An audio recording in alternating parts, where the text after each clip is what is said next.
Oh, perfect. All right. Scary robot voice. All right.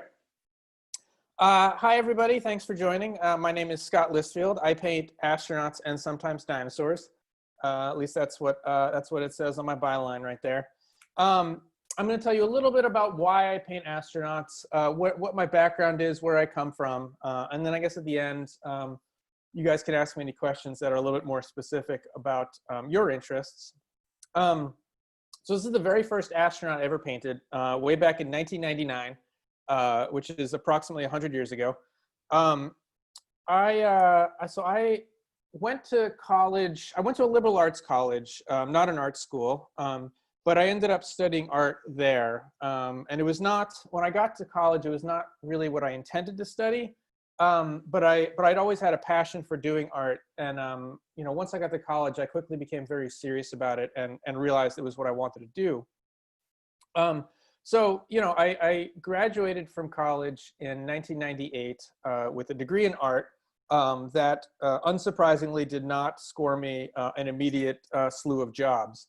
So I kind of had to figure out what I wanted to do with my life, and so the last year I was in college and a little bit thereafter, I spent a lot of time traveling. I spent this semester studying in Italy, and then I lived in Australia for a little while, not too long, about 6 months.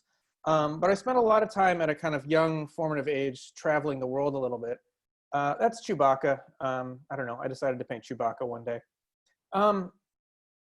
If you've ever traveled, or for that matter, if you've ever lived sort of just in a place where you didn't really grow up in a different culture, you kind of get used to this idea of being not from there. Everything's just a little off. Maybe, people don't understand your accent, or maybe you don't really speak the language that well. And, or maybe you're just trying to find like a box of Oreos and they don't sell that there. But I thought that, when I returned home from living abroad, which I did, I ended up moving back to Boston, where I'm from. I thought that feeling of being kind of a stranger would kind of go away. And I was very surprised to find out that it didn't. That's Boba Fett doing his laundry. And I've since found out this is actually a pretty common occurrence, that when you spend a long time traveling, especially if you sort of travel alone for a long period of time, you come home and you still feel kind of out of sorts. So I was trying to think of, I started, I was doing a lot of, I was back at home, but I got a job. So I should say I ended up working as a designer, which I can talk about a little later, but I ended up working full-time as a designer for about 15 years. But at this time I just started at a very entry-level position. And I was living in a very entry-level apartment and, doing very entry-level things. I was riding the bus to work and I was going to the laundromat, and I was thinking about how, the future I thought I was going to grow up into. I grew up in the 80s and 90s, and I watched a lot of Star Wars, and I watched a lot of, Transformers and other science fiction. And I thought I was going to, by my adulthood, I thought I was going to be living on the moon, riding around in a jetpack and in flying cars. And I thought I was going to have a robot best friend. And instead, I was working a very kind of crappy job in my tiny apartment and cooking ramen noodles over hot plate, which didn't feel especially futuristic to me. And so I wanted to combine all these ideas of feeling not really at home in the world I was living in, and these ideas of feeling, like the contemporary world wasn't really exactly what I thought it was going to be. And I thought of them as sort of short stories about the world around me, and I wanted there to be a protagonist who would appear in each one to kind of ground these stories. So as I mentioned earlier, this was right around the turn of the millennium. I ended up watching 2001: A Space Odyssey, the Stanley Kubrick film, for the very first time. And this was, almost in the actual year 2001. And if anybody's, probably some of you have seen it, it's a very trippy, weird film. I recommend it, although it's very strange. It's maybe not for everybody.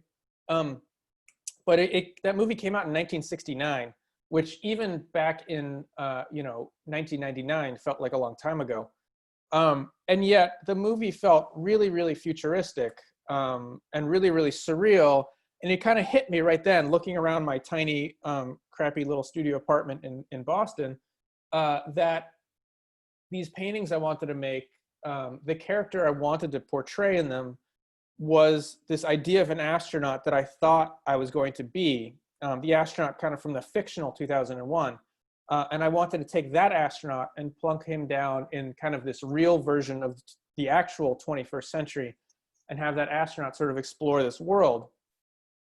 And so I made, a couple of these weird astronaut paintings. And at the time, like I said, I was working full time. And it was a challenge to balance working full time and trying to paint. As I'm sure any of you who are in college right now are probably wondering the same thing, like, how can I get out in the real world and do this? And I'll tell you, it's not easy to do. And it took me, the better part of 4 or 5 years to really kind of get in the rhythm of it. So after about 5 years, so we're now at around 2003, which is weird because I'm talking about the distant past, but I'm also thinking about it like it's the future. So I'd been out of college for about 5 years, and I had maybe, 10 or 12 of these weird astronaut paintings to my name. Not really even enough to get a show.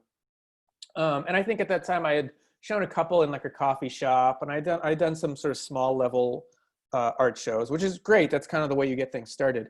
But I reached a point where I had to come to terms with the fact that at that point in my life, art was really a hobby, and even maybe barely at that. And I had to consider, I thought about how in college I was so serious about art, and I wanted to go on. I wanted to be, I'm air quoting. You can't see me. I'm air quoting. I wanted to be a famous artist, whatever the heck that means. And I was really sort of the furthest thing from it. Now I had a job that I liked. I liked doing design, but my art career was, kind of nothing. So I had to either come to terms with that or sort of double down and kind of try to make a go of it. So as you can kind of probably tell, I'm a very stubborn person. I've painted a lot of these astronauts. So I decided to let's just go with it. Let's see what I can do. So I pulled together enough paintings to get a show. And it didn't happen right away, but as these things do happen, I knew a guy who knew a guy. And that guy was opening a gallery in Boston. And at the last moment, one of the artists he was going to show in his very first show dropped out. And he had seen my work and he liked it. So he invited me to be in a show. So I did a show in Boston. It was my first real sort of solo gallery show. And that was in 2004. And it took me, like I said, it took me 5 or 6 years to pull together enough work for that show, which is, I don't know, maybe 20 paintings. And then, the show did okay. I sold a few paintings. It was not a runaway success, but it was fine. It was enough for the gallery to invite me back to do a second show. So it took me, about 5 or 6 years to do that first one. It took me about 1.5 years to get together enough paintings to do that second show. And at that point, I kind of felt like my art career was, it was not, well, I wouldn't say it was off and running, but I'd sort of figured out the balance of working full time and getting together enough paintings to sort of sustain an art career at any rate. So, at that point I was like, all right, well, let's keep doing this. And, I started showing elsewhere. I was in a group show in New York. I was in a group show in Miami. I was in a group show in Los Angeles for the first time. And I was thinking, all right, my career is off and running. This is great. Next stop, Guggenheim, I guess. Well, it didn't quite exactly turn out that way. For anybody old enough to remember, in 2008, the economy sort of went in a toilet and flushed itself. And I kind of realized at a certain point that every gallery I had worked with was now out of business. The gallery I was showing out in Boston closed down. Other galleries that I'd worked with a little bit had closed down. And I remember looking at my art resume, and not a single one of those galleries was still in business anymore. And that was kind of humbling. And I think this one's called At the Crap Store. That's probably self-explanatory. It was kind of a pain in the butt to paint. I still can't walk down like the tomato sauce aisle without sort of cringing a little bit. Anyhow, so my art career had kind of died, and I think every artist goes through this a number of times in their art career. I mean, a lot of you maybe have already gone through this, where you kind of second guess all of your life choices, and you have to kind of reevaluate what you're doing here and what art means to you. And so for kind of the second time just in this talk that I'm giving in my personal history, I really had a moment where I said, are these astronauts going anywhere? Should I keep doing them? Should I stop doing them? Should I paint something else? Do I even want to paint? I still had the day job, which kept me busy. I wasn't making a lot of money doing painting. And again, I'm an extremely stubborn person.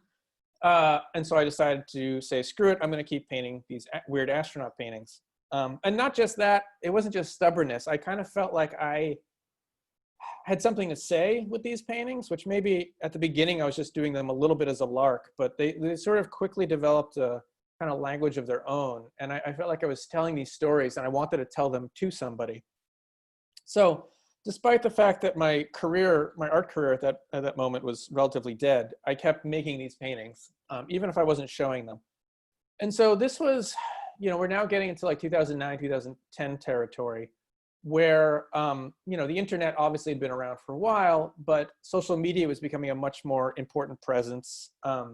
Blogs were becoming a thing. The iPhone was becoming a thing. Facebook was already a thing. I don't think Instagram had been invented quite yet, but it was around the corner. And I looked out there and I said, well, if I'm not going to show my work, at the very least, I just want people to look at it. I want to get it out there for people to see. And so I started blasting my work all over the internet. I emailed anybody who had an art blog, anybody who, was posting about artwork. And I said, hey, this is what I do.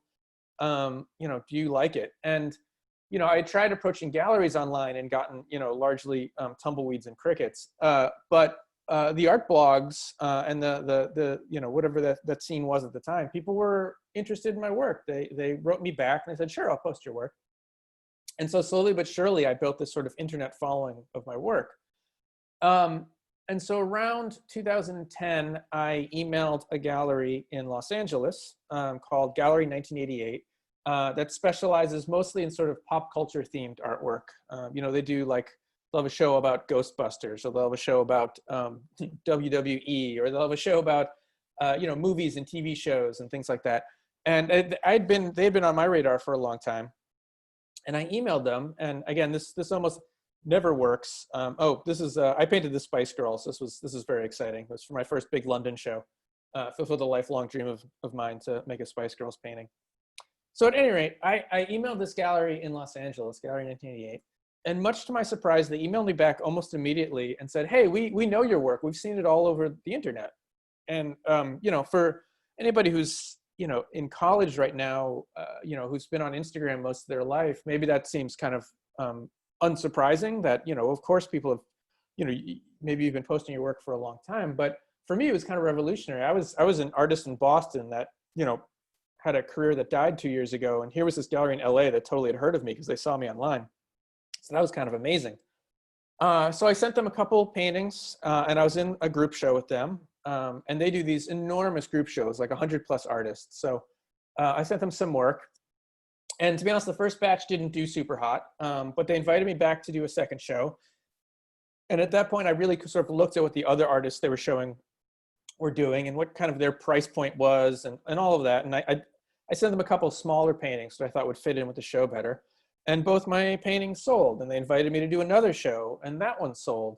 And then they invited me to a 2-person show. And I flew out to Los Angeles to go to the opening, because again, I had a day job, so I can afford to do things like that. And before I left LA to fly back home, I think I had sold something like 13 or 14 of the 16 paintings I had sent out there, which was amazing. And they invited me to a solo show. And that one did well. And they invited me to another solo show. And at that point, other galleries started noticing that I was selling work through them, and they started inviting me to show with them. And people were noticing that I had an online presence, and people were just sort of getting interested in my art in a way that they hadn't previously. And to be honest, I think my work sort of rounded a corner where I became much more, even though I'd done a lot of these weird astronaut paintings by then, it took me a while to figure out really what the sort of emotional tone of them I wanted to be. That kind of took a while. And I felt like I'd kind of reached that point around then. And so these last few paintings I'm showing are from my very first museum show, which is pretty exciting. I got that opportunity because the gallery I worked with was curating a show there. And much like my very first gallery show, they intended to show somebody else, and that person dropped out. And I was just sort of there and ready. And they said, "Hey, Scott, you wanna do this show?" And I said, yes, I do. So I had my very first museum show about, 3 or 4 years ago, which was exciting. And so at this point, my art career was really starting to go places. It took me, maybe 5 or 6 years after the recession hit to really kind of build my art career back. But at that point, it was progressing further and faster than I even imagined. And I reached a point where, even though I still, to a certain degree, enjoyed doing my day job, working as a designer, it had gotten to the point where the art career had really become a second full-time job. And I just didn't have the bandwidth to really keep doing both of those things. And to be honest, I'd started to grow a little bit weary of doing design. And it was just sort of it was tiring trying to make, at that point I was making, 20 to 25 paintings a year, plus doing a day job, which was just sort of pushing the limits. And so I had some opportunities come my way, like that solo show in London that I mentioned a little while ago, that I would have had to turn down just because I didn't have the time if I kept my day job. And so about 4 years ago, I walked away from my day job to try painting full time. And over the years, a lot of people have told me like, "Oh, I bet you can't wait to quit that day job." And to be honest, for a long time, my answer to that was not really, actually. I kind of liked having the day job because it allowed me a lot of freedom to paint whatever the heck I wanted, and not sort of worry about whether they were going to sell or not. I think that kind of freedom is really important. And it also allowed me another outlet of creativity that I think has kind of, informed the paintings a lot over the years. I think what I've learned as a designer has really helped me become a much better painter. So I was nervous to sort of step away from my day job. This painting was for my first show in Montreal a couple of years ago. I showed at a gallery up there.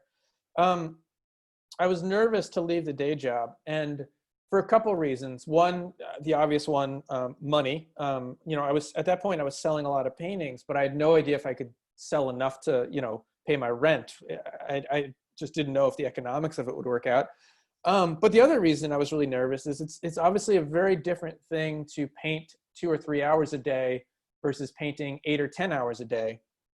It's different to treat art as that fun thing you do when you come home versus a job. And I was nervous that I would grow to be a little resentful of my art, or I would have times where I just didn't enjoy it anymore. And that if I didn't enjoy it, would that make the artwork suffer? Could you read that in the artwork if I didn't, could you see that I wasn't enjoying it? So it took me about, I'll pause here for a half second. It took me about 6 months to get into the rhythm of painting full time. And, just sort of like, what times of day can I paint? How long can I paint? What does my schedule look like? How many paintings can I make now in a day or in a week or in a month? All those years of working full time and painting taught me to be very, very efficient in my studio. I don't really waste time. And so I can make paintings pretty fast. And what I found is that translated to painting full time. And so now I can make a lot of paintings. And what does that mean? Anyhow, there was a lot of questions I had. So this piece is my very first mural ever. And that was something I did the left side of it, and my friend Josie Morway, who's also a Boston area artist, did the right side. And this is actually up in the Worcester Art Museum in their lobby, which you can go look at in person, assuming that we're allowed to leave our house at some point, which hopefully we will be. You can go check this out. So a lot of the artists I admired online were doing murals. Or who were just full-time mural artists. And it was something that I was interested in, but I was also, frankly, terrified. Most of the paintings I've shown you so far are oil on canvas, and they're mostly not bigger than about 20, 30 inches. A couple of them might be about 40 inches. That's usually about as big as I go. And this mural here is about 10 feet high and 35 feet long. So that's obviously an entirely different matter of scale. And on top of that, I did it all in house paint, which is frankly a garbage medium to use compared to oil paint. It's really hard, it's challenging. And it was the first time in a really long time I had gotten that far out of my comfort zone. I had made a lot of astronaut paintings by the time I made this one. And I'd gotten to the point where I kind of knew what I could do in the studio, and I'm very much a creature of comfort. And so this was really, really hard for me.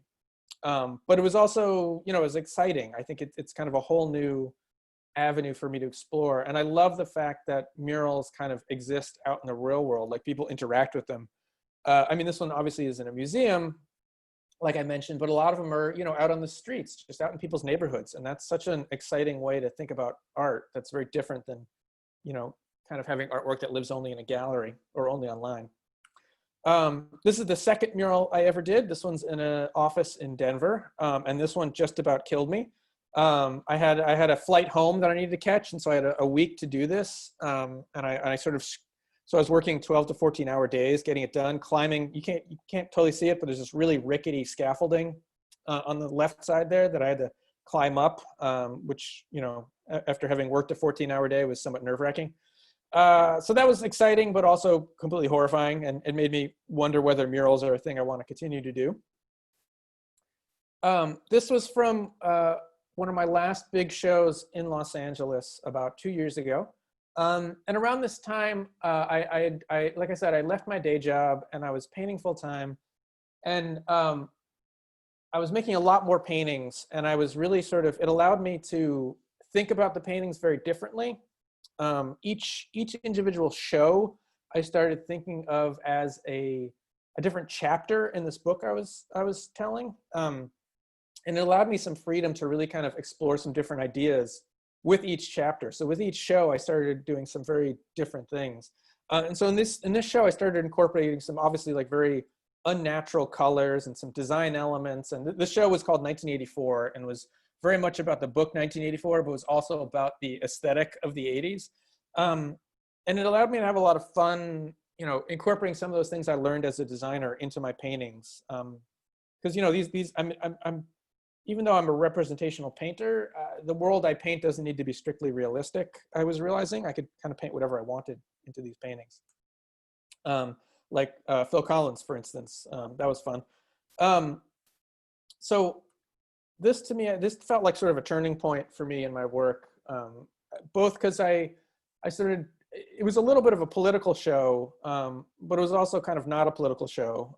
And it really, I had to go buy some like tubes of pink and purple and colors I didn't really use before. And it really kind of sort of expanded my palette. This was from a show I did called Algorithm in San Francisco about 1.5 years ago. And this was kind of about the technology scene in San Francisco and about what kind of a strange world that is. I painted this QR code, and I had no idea if it would actually work until I finished with it, and I was very excited. I held my phone up to it, and it worked, and I kind of, let out a nice cheer. My dog looked at me a little funny after that, but, she was the only one in the studio. I painted a pizza delivery robot. That was fun.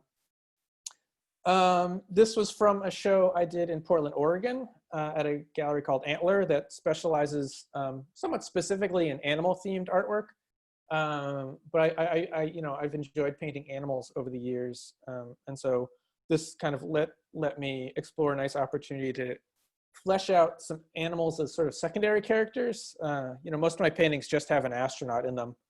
And it was nice to have some other characters kind of roaming through that had, kind of a little bit of a personality to them. This was from a show I did in New Orleans. And so at this point, my art career is kind of, after being a full-time artist for like 1 year or 2, I could sort of stop and assess whether all this was working, both from the metrics I mentioned earlier, like, am I making enough money to live on, which the answer was surprisingly yes. And also, am I getting sick of this, which again, the answer was no. And I really kind of felt like I was, exploring some new territory with this astronaut, which was pretty impressive because I've now done over 450 of these paintings, which is a little bit insane. And so to kind of feel like I'm still, I still have new ground to explore was really kind of exciting and invigorating. This painting went down to Miami as part of the big art fairs down there, if you're familiar with them. If not, there are it's kind of the largest art fair in the entire world, happens in the first week of December every year in Miami. It's enormous. There are hundreds and hundreds of galleries and artists and everybody else who goes down to Miami for a week and has this kind of crazy big party. And it was cool to be involved with that a couple times. But I think was mentioned earlier, the very first book on my work came out, and we premiered it a little over a year ago at the art fairs in Miami. And so that was also really exciting to me, and kind of felt like a culmination of a lot of things, because I got to use, some of the tools I learned as a designer in working on the book. I got to write a lot of things for the book, which is exciting. And I got to sort of think about my work in a very different way. This is the third mural I've ever done, and to date is the last mural I've ever done, although I hope to do some more. This is in Lancaster, California, which is about 90 minutes north of LA. And now I'm getting to the point where, I had lived in Boston, and I grew up in Massachusetts. I lived in Boston. Well, I lived in Somerville, technically, for close to 20 years or so. And, my family's from there. It's home to me. These paintings, by the way, went to a show in Austin, Texas last year. But once I had left my day job, I kind of started realizing there wasn't, other than my family and friends, I didn't have a strong need to be in Boston anymore. Most of my art shows were happening elsewhere, and a lot of them were here on the West Coast. And I had been traveling out to LA a couple times a year. So this is for my second big show in London, which was about slightly less than a year ago. And so, I kind of realized that all my art connections were out on the West Coast. I really felt like I was much more part of the scene out here than I ever was out on the East Coast. My work just sort of ties in with what people are doing out here and what galleries are showing out here. And so about a year and a half ago, I decided to say, what the hell, let's move to Los Angeles. And so I moved out here. And like I said, I've been about here about a year and a half, and it's been, it was kind of a crazy thing to do at that point in my life, but it's been very exciting. The LA art scene's really kind of amazing. And I've met so many incredible people. And kind of like, how when I first contacted that gallery in LA and they had heard of me, now I go to art openings out here, and I'm always surprised to find people know who I am. Not to make myself sound famous, I'm certainly not, but I go to art openings, and because I've been showing out here so long, people, I'll talk to somebody and they'll say, "Oh, hey, you're that guy who paints astronauts," and that's kind of amazing to have that.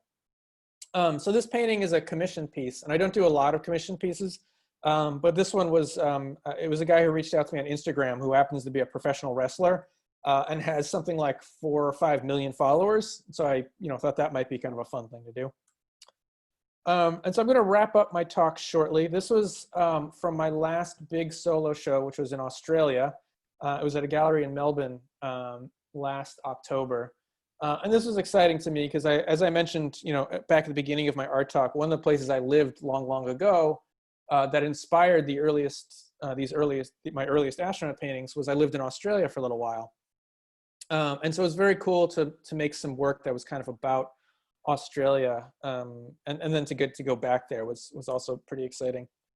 And then I painted this one last October, and for any of you keeping up with international news, I know a lot has happened in the meantime, but Australia had these crazy brush fires about a month after I was there, and the sky turned sort of orange, and it was a little bit weird. It was one of the first times I can think of where one of my paintings, even though I've always painted about the future, it's rare that one of my paintings sort of predicts the future. And so that felt a little bit strange and unsettling that I did this painting that, I had people in Sydney who were writing to me saying, I look out the window and it looks just like this, which was a little bit, like I said, a little unsettling. The last painting I'm going to show you here, this is one I just premiered, online earlier this week, and this is going to be for my next big show, which will be here in Los Angeles at the end of May. And it's, like I said, my work deals largely with themes of the future, And if you might have picked up on some of these things, but I've had a lot of people over the last month reach out to me online and say, what's happening now with the virus and with everything, the world feels eerily like one of your paintings. And, that to me is, again, it's exciting to have my finger on the pulse of something, but it's also somewhat terrifying because I don't really want the world to look like that, I guess. And so I have somewhat mixed feelings about it. But this painting show that I've been working on for the last 5 or 6 months or so, I got, about 2/3 done with it. And then suddenly we're all on quarantine. And even though the show was largely about, the show's going to be called This Is America. And I was thinking a lot about, it's an election year. And I was thinking a lot about the last 4 years and kind of where we're going as a country. And then suddenly I was, 2/3 done with the work, and it feels like the whole show is about the quarantine all of a sudden.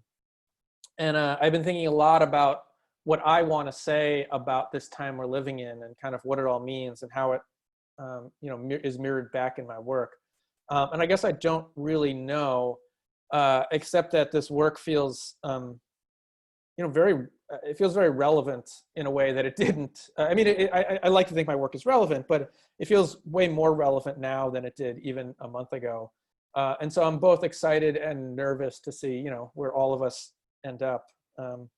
But I guess we'll find out. And I'm going to wrap up there. If you guys have any questions, you can feel free to jump in now, I guess. Thank you so much. Yeah, thank you. Yeah, so let's open up the floor if anyone has questions. What's the best way to handle questions? If you want to jump in, or there's sort of a chat thing you can open up on the side. I don't know if that's the best way to answer to ask questions.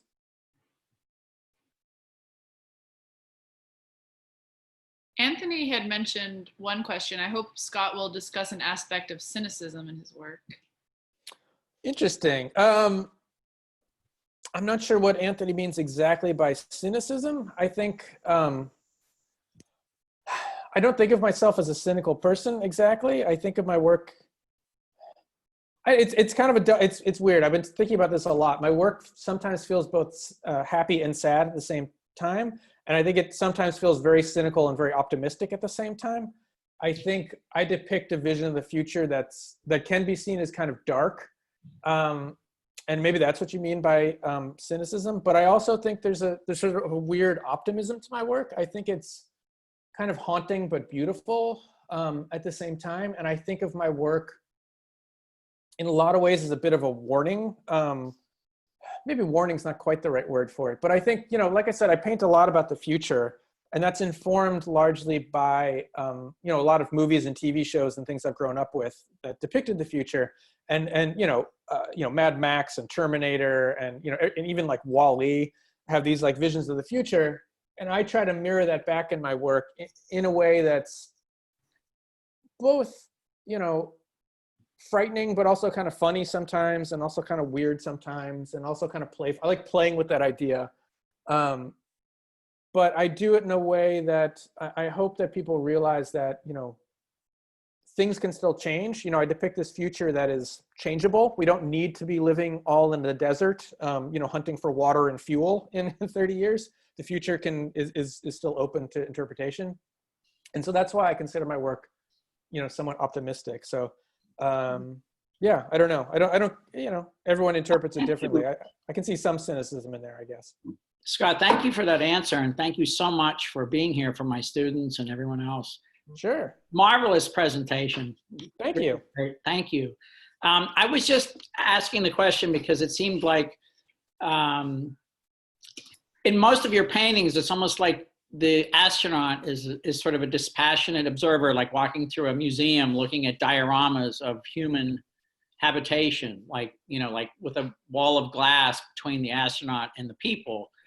So it almost it has a sort of existential removal from humans, almost as though you're just kind of observing the absurdity of so many things. That's why it just struck me that way. I don't know. Yeah, no, that's a really good observation. I think that's definitely true. I kind of realized early on in my paintings that I wanted the astronaut to feel kind of impartial, um, like a viewer who didn't have any pre-existing impressions as to what all of this meant. And I did that as a way to hopefully let people looking at my work to kind of also question those things we see all around us. You probably noticed there's a lot of things like fast food franchises appear in my work all the time as kind of this recurring theme. Yes. And that's I a thing. enjoy that a lot. Yes. Yeah, that's definitely a thing where I felt like that was kind of this sort of landscape that we've built for ourselves. Like you walk down the street and it's like there's a McDonald's and a Starbucks and a Pizza Hut like every block, that like a cartoon reel going by you. And that to me felt like the landscape that we designed, and we kind of take it very much for granted. And I spent a lot of time thinking like, well, what does that all really mean? Like, what would it look like if we didn't take it for granted? Like, and so I like painting the astronaut in that sort of mode, because hopefully it lets you sort of question some very long held, some things that maybe we just all take for granted about the world around us. Thank you. That's a great answer. Appreciate it. So Carol in the chat is asking, do you sell your work online or only through galleries? So a combination of both those things, but the sales themselves mostly happen these days through galleries, but people see my work mostly online, if that makes sense. So I work with a number of galleries now, as I mentioned before. And for me, those relationships are kind of important. And even though galleries they take 50% of the cut. And so I could make more money by just selling them myself. But at this point, I work with galleries that I know are very helpful to me in my career and kind of extend my audience in a way that I couldn't do on my own. And those relationships are kind of important to me. So, when somebody approaches me online and says, hey, I'm interested in this painting, usually what I do is I send them to the gallery where that painting is. Even if the show happened a year ago, usually I just let the painting sort of sit there in storage in the gallery. And to be honest, what that allows me to do is keep my studio kind of, I'm here in my studio now. Some artists run out of storage space pretty quickly. I sort of use the galleries as my storage bins. They can keep the paintings, that's fine. I'll just keep my studio sort of nice and clean, so. One thing about your presentation that really stuck with me is that you said you're really efficient with your time and you tend to not waste time. So is that something that you've always naturally had, or is that like a skill that you cultivated? Oh, no, not at all. I was terrible at that when I was a young artist. I was very impatient. And so the story I like to tell is I studied fine art in school, and my professors were, who were great, but they were largely sort of second, third generation abstract expressionists. That's kind of the school they came out of. And so I always had this idea that you sort of walk up to this blank canvas and you kind of, throw things at it, and it all just sort of happens right there.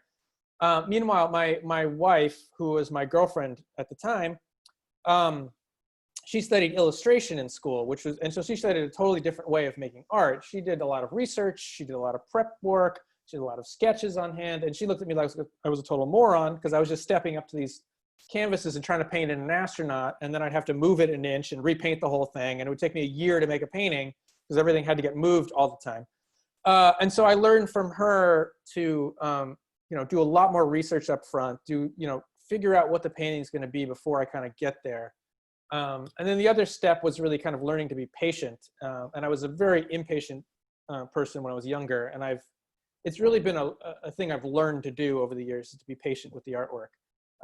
And those two things have enormously helped me be more efficient in the studio. I can paint so much faster now than I could back then. Mm-hmm. Thank you. Looks like another question in the chat. Yeah, what advice would you give to a student who is just about to graduate art school? So that's obviously an excellent question, and I think gets to kind of the heart of, well, one of the reasons why I like giving these talks is because I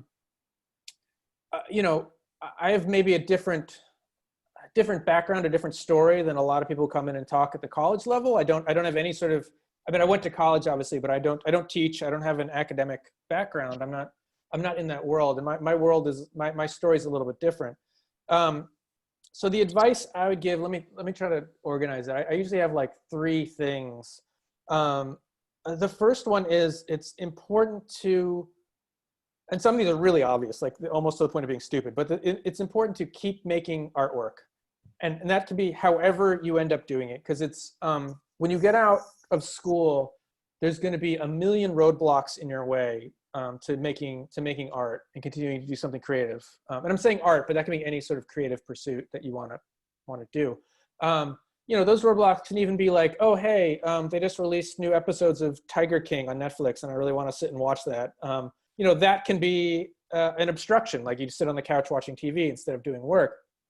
And you need to figure out a method for yourself to get in whatever your studio is. Even if, you know, when I first started, it was literally a closet. I just painted in a closet. That was what I had on hand. And it can be very hard to do that. You know, time is precious. You know, your resources are precious. You're probably working a full-time job. It can be hard. And my advice on that point is, it can be frustrating too. Because if you only get in the studio once every month or something, you know, you're not going to see a lot of progress. And it's very easy to kind of to stumble and get back to being like, well, now it's been another couple of months and I haven't done anything. So the advice I can give on that front is, if you feel sort of bogged down or like you're frustrated with your artwork, try to remember the thing that first inspired you to have passion for it in the first place, or the thing about it that you really love doing. And that might actually be a surprising thing for you. You know, for some artists, it's just, they're like, hey, I really like mixing colors. You know, that's the part of it I like. Or it's like, you know what, I just like the color pink. I love pink. I don't know, you know, pink is really awesome. Or I like horses, or I like video games, or I like whatever. And you can get really easily bogged down in everything else that you have to do to sort of create art, or what you think you have to do to create art. And so step one, I'd say, is to sort of make work, however that path forward, you can do it. The second big thing I'd say is get out and meet people, make friends. You know, some people call it networking, which has sort of a negative connotation to it. It's just hugely important to make friends. I mean, I mentioned this, you know, I got a number of gallery shows because I knew somebody who knew somebody. Your peers are going to be hugely important to you. They're going to inspire you when nobody else is. They're going to help you get opportunities when nobody else is. And those might be people you meet online too. It's not necessarily people you meet in person. But if there's a recurring theme to my story or my history, it's that, you know, I've tried to be friendly to people, and I've tried to really search out other artists that I admire, and that, you know, whether they're at the same level as me, or even reaching out to people who are, you know, further along in their careers, that kind of thing is hugely important, especially when you're out of school. And, you know, if you have an opportunity that comes your way, make sure you try to share that with other people, you know. Community is really important. And then the last bit of advice I'd say is really kind of figure out who you are and what you want to do. And again, you know, none of these are shortcuts. They're all sort of long-term things. But the other bit that you should take away from my story is that, you know, when I first started painting these astronauts, nobody gave a crap about them. I was just doing them and hanging them in my house. They were weird and eccentric, and no one was interested. But I really felt strongly about them, and I felt that if other people, you know, if I felt that strongly about it, surely somebody else out there must eventually be interested in them too. And I've definitely found that to be true. The more I kind of figured out about them, and the more I figured out what I wanted to say, the better they got, and the more people responded to them. So I think those are kind of the three things I'd say. Nice. There was two other questions that popped into the chat. One was from Travis, which is talking about how, like, you're an amazing example of making a name for yourself within a single subject. And then they're asking a question at the end. What advice do you have for students feeling overwhelmed by the pressure of art as a job, and whether or not they'll be able to get good enough to make it as a career? Yeah, that's a huge source of frustration when you're a young artist. I remember feeling that really, really strongly. So I studied, like I said, I studied art when I was in school. I majored in studio art, but I minored in art history. And I loved art history. I really, you know, I couldn't get enough going and looking at artists I admired through the years. And I reached a point after I got out of college where I kind of had to let all that go. And again, this is before Instagram, so I couldn't easily look at artists who are doing stuff now. But you know, I had books on Picasso, I had books on Matisse, I had books on, you know, all these famous artists, and I really had to both emotionally and visually kind of let go of that, because it was too hard to continually compare myself to those artists. I was not going to get to that point when I was 21, 22. Like it was just sort of frustrating. And so instead I started looking more at like movies and TV shows, and and books and comic books and things like that, and just started getting inspired just sort of casually on about things I liked, as opposed to looking at sort of my art heroes and feeling kind of demoralized. So I think that's a big part of it. I think it's really important to look at the artists you admire, but it can also be kind of frustrating because you're not there yet. I think, let me read the second part of your question. The pressure of art as a job, what good enough at it. Yeah, I mean, there is a lot of pressure, but you have to, the hardest thing to do is when you're a young artist is to kind of like be very aware of your youngness. Because I remember it vividly. It's really, I was not aware of it at the time, really. I mean, I was and I wasn't. You have to kind of let it go and just be kind of okay making artwork that's maybe not great for a while. You have to be okay making some failures. You have to be okay making some mediocre art. I mean, I showed you the very first astronaut paintings I did, which, I mean, I don't know what you think of them. I think in some ways they're okay, but compared to what I'm doing now, they're very, very rudimentary. And I keep all those up on my website to show kind of how far my artwork has come. And I did those when I was already out of school a little bit. You know, I was okay as an artist in college. I was not great. I was okay. I became good at it because I really, really wanted to.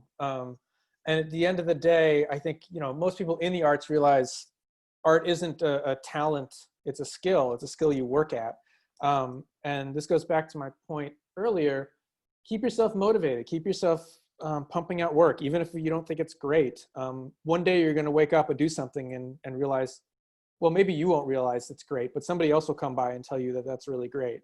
It takes some effort and some passion to get there.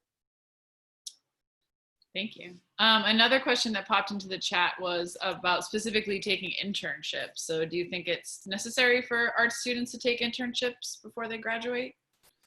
Well, it depends on what type of creative career you want to pursue. As a visual artist, I never had an internship doing art. I don't know many people who did. If you live in a community where there are some really talented artists and you can learn from them, sure, why not? That can be a really great way to learn some things. I did do some internships in, you know, when I was in college over the summer. You know, I worked in a museum for a summer. I worked for some arts organizations just to see if that was the thing I wanted to do. And it was really informative, and I kind of learned it was not something I wanted to do as a career. So that was somewhat helpful. I think if you want to go into something like design, you know, when I became a designer, it was a different world. A lot of people my generation didn't really study design in school. They kind of fell into design, as I did. Although I did end up taking some continuing ed classes in design before I got my job. Nowadays, it's you know you can go get advanced degrees in very specific types of design, and it's more competitive. And so, you know, you might need to go the internship route. I think, you know, the question is always, is it an unpaid internship, and can you afford to do that? That's ideally you get some money for I mean, I think everyone should be paid for their work, but that's not the way it always works. I think if you can afford to take an internship, it is a good learning opportunity, and it's a great way to build a bit of a portfolio and to start meeting people out there in the world. Because whether you pursue fine arts or whether you pursue design or whether you pursue something else, you know, like I said, making some connections is going to be hugely important. Mm-hmm. Nice. Any last questions for Scott? Feel free to unmic or put them in the chat. But thank you Anybody so much. else? Actually, yeah, I do. I was because you said that you started online, it's less of a question and more of like an observation or like comment, as the fact that a lot of artists nowadays they're create sort of like a community online and such. Like, how how would you give advice for someone who is sort of like trying to do that? I don't know if my question came out. Yeah, so by community online, I mean, I'm not 100% sure exactly I know what you mean, but I think it's, it can be as simple as, you know, liking a friend's post. I mean, that sounds really stupid, but like you regularly show up on their feed. It's like such and so liked your post. That's a connection. Drop people a line on Instagram who you think are of like mind to you. I think, it's these tools are pretty good for building a community of people. And I think it's much easier to, follow artists. Again, not to make myself sound like a famous artist, I'm not really, I'm doing okay. But, when I was in college, there would be, there was literally no way for me, other than maybe like taking a bus to New York and like stalking an artist in a gallery. There would be no way for me to reach out to an artist who was, showing regularly in galleries. And you can just send somebody a DM right now. I mean, the worst case scenario is they just don't respond. And sometimes that might happen. But it's super easy to reach out to people online. And I think, I don't know, did you have more specific thing in mind? Did you want to, like, beyond just sort of creating like a loose group of people who kind of all follow each other? I was thinking more on the topic of a loose group. I don't know why I'm very stuttery right now. That's okay. I'm not used to, even if it is virtual, large groups. But because I think my train of thought though is more of like in the idea of like not like fandoms for like, yes, this artist has a fandom, but like having your name being more well known within like a community or something. And you pretty much explained it, because that, yeah, I'm gonna stop. No, you did good. You did good. I know what you mean. It's the only answer I have for you is a little bit more of a slow build. Like, I don't know if there's a quicker way to kind of get there, but just show up and be present. I mean, I think, I'm not going to say a lot of artists are like this, but some artists I know, I'm definitely not naming names, but they're very like, they'll post their own work online and expect people to kind of like it and follow it and whatever else, but they won't spend a ton of time, looking at other people's work and reciprocating. And I think, and I get that, some people don't want to spend a ton of time on Instagram or whatever. That could be a bit of a time suck. Like, I get that. But I think in general, it's as important to support other people's work as it is your own. And when you start doing that, regularly, people will start recognizing your name and people will look for your work and you get more followers. And it kind of builds, for me, it built somewhat organically. And then, the big thing for me is, the galleries I work with kind of have almost a built-in community. Like, the other artists I show with were obviously of something of a like mind. And so that's obviously a little easier for me. But at each kind of stepping point in your art career, you'll have opportunities to meet other people. Like right now, it's college. Right now, your peers are all the people in your classes with you. And that's great. Follow each other online, support each other, support what you do. As you get out, you'll meet other people who are active in whatever local art community you end up with. But also, with the internet, you can follow and be a part of communities that are elsewhere. I mean, I've sort of been a part of the LA art scene for a long time, even though I've only lived here for like a year and a half. There are ways you can kind of participate, even if you're not there. But I think a key thing is to find the people who are doing work that speaks to you online, and try to just send them a nice note, just be like, hey, I like what you're doing. All right. Thank you. Yeah. Anybody else got anything?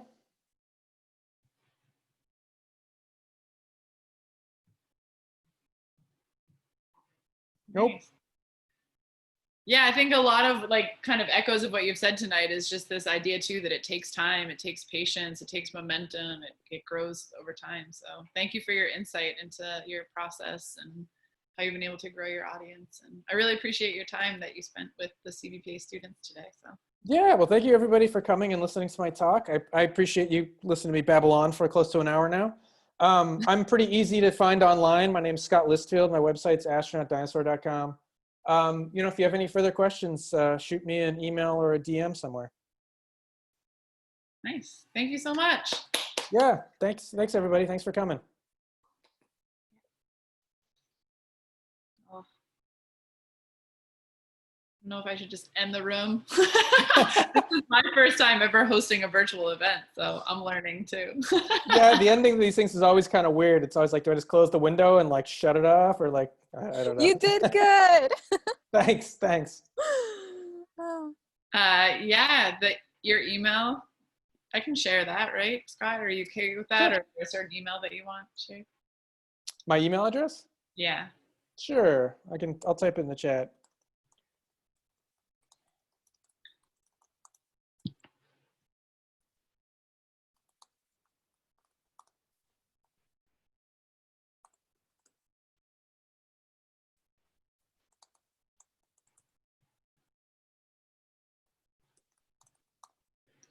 Can stop the recording.